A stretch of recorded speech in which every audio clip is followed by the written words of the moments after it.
Hey everyone, my name is Walter, and I'm here to bring you some stories from Reddit.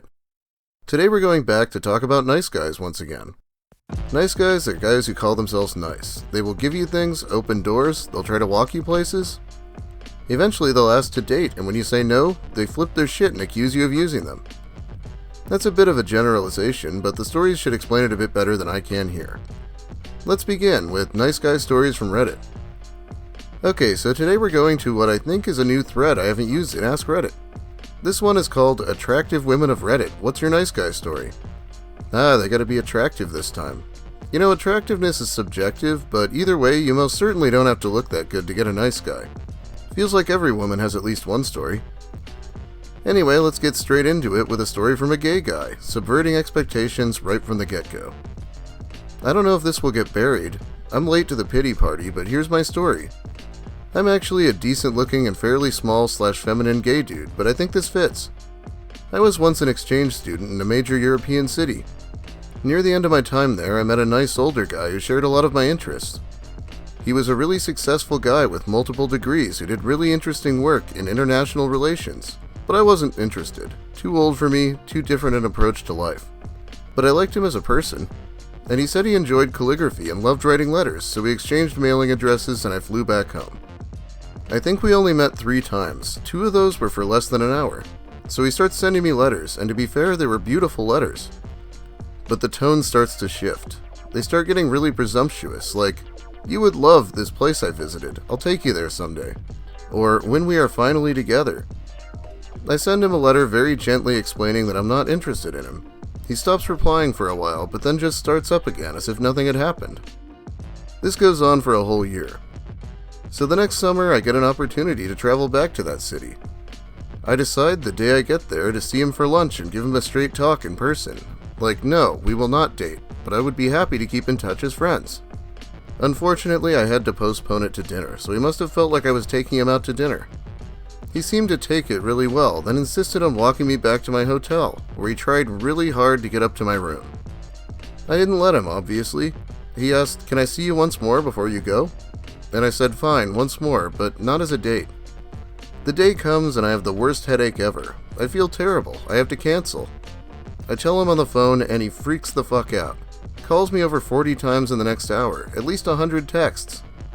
I finally snap, pick up a call, tell him to fuck off and stop acting like I had just broken up with him, when really I had been consistently rejecting him for almost a year. He starts threatening to show up at my hotel and break into my room, or to fly to my home city and confront me there. I realize there's nothing I can do to calm down the crazy, so I call the front desk of my hotel, tell them I'm checking out the next morning, and don't let anyone in who says they're here to see me. I actually, on impulse, decide to leave early the next day, and book a train ticket to the neighboring city. I go to sleep, wake up, I check my Snapchat, and find that at about 4 a.m., he had Snapchatted me a photo of my hotel room door with the caption, "Come out and talk to me." Fuck, I think. I look out the peephole. He's still out there, fucking meditating on the floor. It's 10 a.m. 6 hours waiting in the hallway as I slept. So I pack my shit and just charge out of there without acknowledging him. He follows me all the way to the train station. Walked, should have taken a cab in retrospect, before I finally sit down with him for a second and tell him not to contact me again. He tried for a while, eventually fizzled out. Anyway, I'm picturing this successful older guy with money and degrees sitting on the floor outside a hotel room for 6 hours at 4 in the morning. Hard to imagine. Anyway, yeah, that's horrifying. If someone ever doesn't want to talk to you, showing up in person isn't going to make it better. Especially at 4 a.m. like a crazy person. Was set up with this guy by a relative at the time, where I just wasn't interested in dating anyone. Went to dinner with him and there was just no chemistry whatsoever. He was a bit older than me, and we just had nothing in common other than the fact that we both liked Game of Thrones. He took that one similarity and made it out like we were soulmates. Sent me flowers at work and kept sending texts like, "Watching Game of Thrones, Khaleesi reminds me of you." Tried to let him down gently and he totally turned a 180. Started trash-talking me to people, saying I was a complete bitch for taking advantage of him and making him buy me things. He bought me 1 dinner, which I tried to pay for, and I'm fairly certain I never asked for huge bouquets of roses, as I'm fucking allergic. Actually saw him at the grocery store a few days ago, and he gave me a dirty look and walked the other way.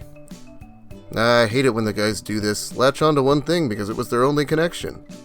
I vaguely feel like I may have done it in the past, so that makes me hate it even more. No one can make you buy them things, by the way. Even if they ask you to, you should really try to learn to say no.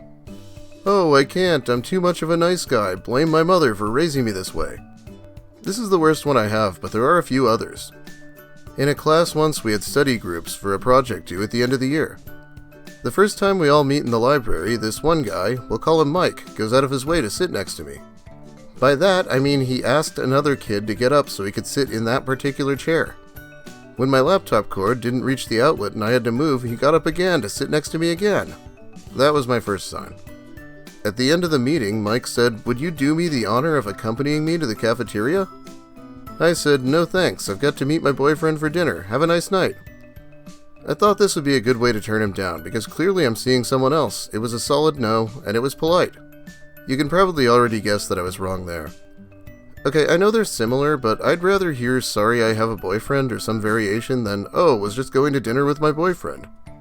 The woman probably thinks she's saving you face or something, but I'd rather she just leveled with me. That might just be me though. I left the library and walked toward my dorm to get ready when all of a sudden I hear bike sounds behind me. What do you know, it's Mike. I don't think you should be walking alone at night. Oh, okay.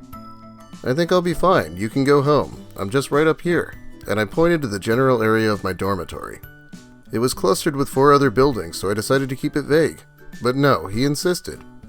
Your boyfriend can't be all that great if he lets you walk home alone. Doesn't he care about you? You deserve a nice boyfriend who treats you like a princess, etc., etc., etc., as we walked closer to my building. I finally snapped and said that my boyfriend and I were very happy together and I didn't appreciate being talked down to. Then he put on this overly exaggerated mock surprise face and begins to fall all over himself, apologizing. At this point we were in the middle of the 5 dorms. I said, "Okay, have a good night," while running to mine. The next day there was a note on the whiteboard on my door that said, "Hope you slept well. Remember, you're a princess. Mike." My boyfriend woke up before me and saw it. I heard him gasp in the hall. I came out and was shocked. I didn't tell him which room was mine and the doors locked to residents only at a certain time. He already told me he lived across campus in an apartment. I took the whiteboard to my RA and she told the night receptionist not to let him in again. And I explained the situation to my professor and he got me switched to another section of his class. That was such a violation of privacy and it scared the shit out of me. White knight to the nth power. Guess that makes him a bit of a whiteboard knight, huh? No? I'll see myself out. I have no idea how you can act like this towards someone you don't know in the slightest. I'm sure it's her fault for not wanting a nice guy who would treat her like a princess. A princess who's not allowed out alone at night, of course. I had recently broken off a serious long-term relationship with someone and was in no way ready to jump into anything with a new guy. This nice guy in my major started meeting up with my study group and eventually just me, and it became clear that he was very interested in getting in my pants and completely uninterested in being my study pal. After repeatedly making moves after I told him I wasn't interested, I ended up texting him to say we should stop hanging out because he clearly couldn't stand being just friends. I was very polite but firm about it. Mind you, we were not close. We had hung out maybe 5 times over 3 months, so there was no legitimate reason for me or him to think our friendship was worth fighting for. All I knew about him was that we were in the same major and he wanted to bone me. He threw a ridiculous hissy fit about how I didn't care about our friendship, and he couldn't believe I could throw him away like that. This cemented the fact that this guy was either nuts, or more likely trying really hard to play me to get in my pants. It all felt so fake, he just wanted to guilt me into sleeping with him. This was 3.5 years ago. After the hissy fit, I just started to ignore him. He texted me and messaged me online weekly for a year. "Hey, what's up? I just want to be friends. Why won't you answer me?" Then it became more like once a month. I still hear from him periodically. What the hell, man? Leave me alone. This is somewhere I hope none of you have been. Having someone end a friendship because you just refuse to stop hitting on them. It reminds me of Chris Chan with Megan, and that's not something you want to remind someone of.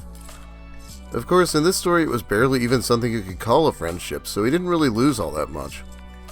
And it's still enough that it haunts his dreams to this day, forcing him to drunk text her or whatever.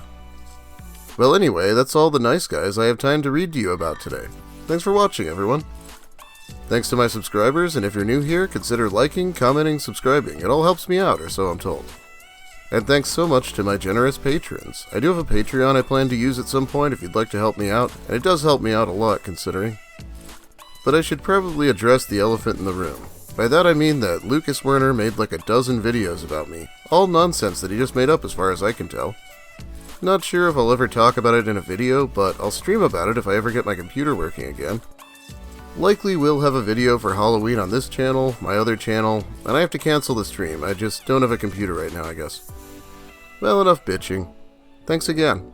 Have a great night, everyone. And remember, you're a princess.